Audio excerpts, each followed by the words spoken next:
నా ప్రాణానికి ప్రాణమైన తెలుగు ప్రేక్షక దేవుళ్ళందరికీ నమస్కారం.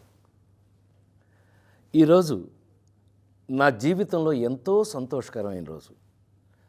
భారత ప్రభుత్వం నాకు పద్మశ్రీ పురస్కారాన్ని ప్రకటించిందని తెలిసినప్పటి నుంచి నా కళ్ళు ఆనందంతో నిండిపోయాయి.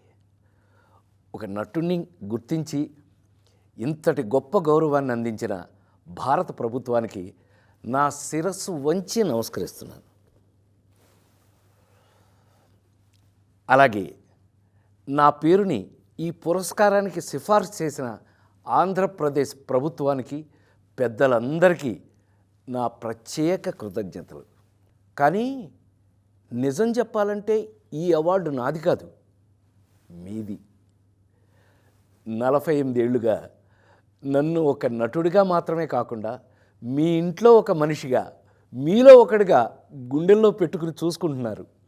నేను నవ్వించినా ఏడిపించినా మా రాజేంద్ర ప్రసాద్ అని మీరు చూపించిన ఆప్యాయత నాకు దక్కిన నిజమైన అదృష్టం.